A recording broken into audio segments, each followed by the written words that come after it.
Pourquoi confier ces archives à la Fondation? Aujourd'hui, on s'intéresse au point de vue des donateurs et des donatrices d'archives. À la Fondation, nous conservons deux types de fonds. D'abord les fonds de partis politiques à l'échelon local ou à l'échelon national, et aussi des fonds de militantes et de militants. Agnès Bellard fait partie de ces personnes qui ont souhaité transmettre leurs archives, et nous en discutons avec elle aujourd'hui.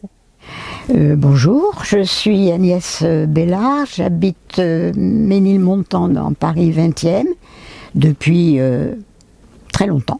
Mon parcours politique est, je crois, lié à mon parcours professionnel. Je suis jardinière d'enfants, éducatrice de jeunes enfants maintenant, et j'ai souhaité travailler dans un quartier populaire de Paris.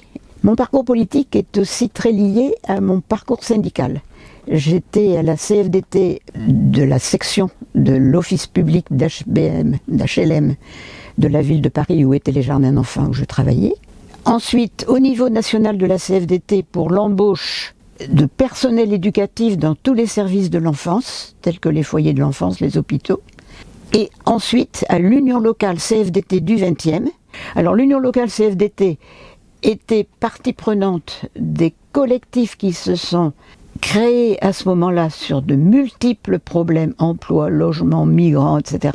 Et regrouper des organisations, des associations de toute nature, dont le PSU au niveau politique, la REV après, et les Verts ensuite, où donc on travaillait ensemble sur tous ces problèmes-là.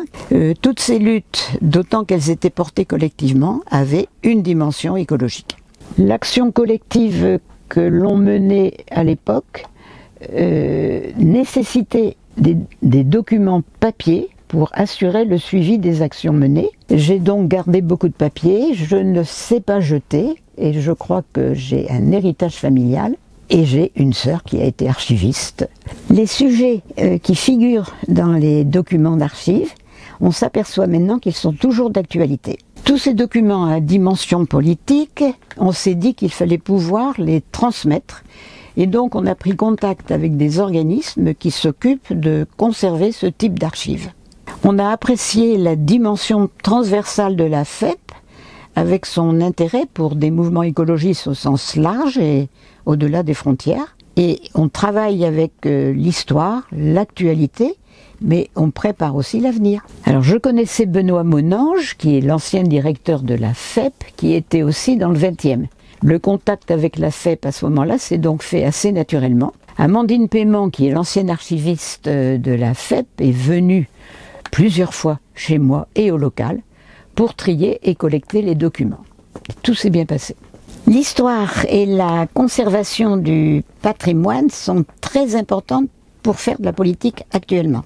Tu ne peux pas militer et proposer par exemple des projets d'urbanisme qui conviennent au quartier sans connaître son histoire et celle de ses habitants.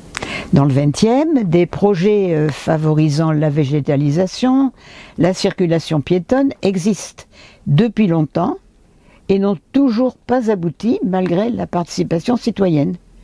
Il y a donc encore beaucoup à faire.